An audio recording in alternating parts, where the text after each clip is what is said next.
Troy Bennett did not scream when his marriage ended. He signed for it. The courier waited politely in the doorway of Troy's office at exactly 3:17 p.m., clipboard held with bureaucratic precision. Outside, the city ran as though nothing permanent had just been delivered through glass and paper. The man gave his practice smile, collected a signature, and left behind a folder that was far heavier than its thin profile suggested. Troy returned to his chair slowly. Diana Bennett versus Troy Bennett. The black letters bled slightly through the cheap paper like an omen. Inside were accusations that read like a stranger had written his life. Emotional abandonment. Financial concealment. Psychological instability. Instability. He read it 3 times. Not because he didn't understand. Because he couldn't imagine the woman who once cried over animal documentaries now accusing him of emotional cruelty. He closed the folder. Then he ate lunch. Then he finished his workday. Then he went home to nothing. The house greeted him with dead quiet. No hum from the dishwasher. No sound from the television in the living room. No small shoes at the door. He walked slowly through each room. The kids' closets were bare. Diana's makeup counter empty. Every emotional artifact of his life had been removed with surgical obedience. Not stolen. Reclaimed. On the kitchen counter sat a single object. His wedding ring. Placed carefully on a folded napkin. No note. No explanation. Just symbol. Just dismissal. Troy sat at the table until sunrise. Troy had never been sentimental.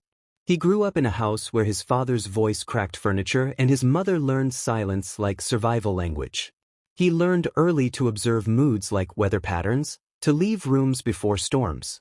When the military took him, it shaped him. Intelligence didn't teach you how to kill. It taught you how to wait. He learned the world wasn't controlled by explosions. It was controlled by paperwork. He learned things died quietly. So when Diana entered his life years later with her soft ingenuities and warm laughter, he thought he had finally stepped into a better universe. He married her thinking love was the opposite of war. He was wrong. Judge Patricia Harrison didn't introduce herself to Troy when they first met. She waited for Diana to. And then she corrected her. "It's Judge Harrison in professional settings," she said smoothly. "Only Patricia at home." There was no warmth in her smile.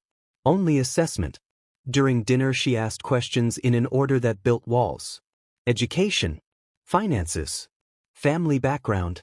Every sentence was filed mentally. She spoke to Troy not as a man, but as a potential flaw. And Troy noticed something beneath her perfection. Fear. Not of danger. Of loss of control. The change in Diana wasn't sudden.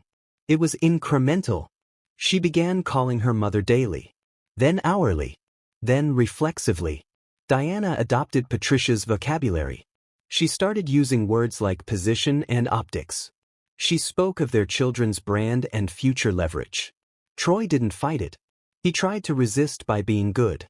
By being patient. By being present. But you cannot outlove control.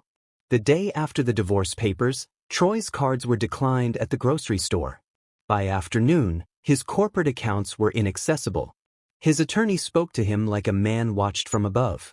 "I strongly advise compliance," he said. "With what? With erasure?" Troy sold the watch Diana gave him. He hired an archivist. The man had nerves like worn wire. 2 weeks later, he placed a folder in Troy's hands. Moreno versus City Infrastructure Consortium. Patricia Moreno. Before she wore a judge's face. The witness was gone. The trial vanished. The evidence decay was illegal. And the note? Conflict of interest, marriage pending. Patricia had erased a life to secure one. Troy did not expose. He reconstructed. Corporate documents. Tax breakers. Shell entities. Nothing illegal independently. Disastrous together. He built timelines like trenches. When Troy spoke the name Moreno, Diana fell silent. She said it was buried for a reason, Diana whispered. "Graves are supposed to be final," Troy replied.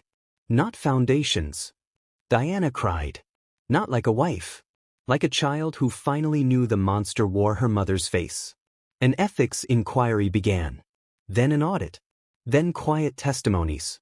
Everyone believed they were alone. Until they weren't. No statement. No resignation speech. Her courtroom emptied. Her name vanished from the donor board. Her influence collapsed without sound. Her home became echo. Diana watched news story by news story. Until one morning her mother was no longer mentioned. Like she never lived. Diana did not come home. She came empty-handed. No defense. No protection offered. Just a, I choose my children. Troy said nothing. Just opened the door. Years passed. Troy reshaped his firm into protection for those without titles. Journalists. Witnesses. Children with truth and no shield. He taught his kids stories that didn't involve power. He taught them peace. Years later, Troy's daughter asked, "Did you win, Dad?" Troy smiled. "No. I survived. And that was better." Somewhere overseas, Patricia Harrison lived with no one watching. And that was her true sentence.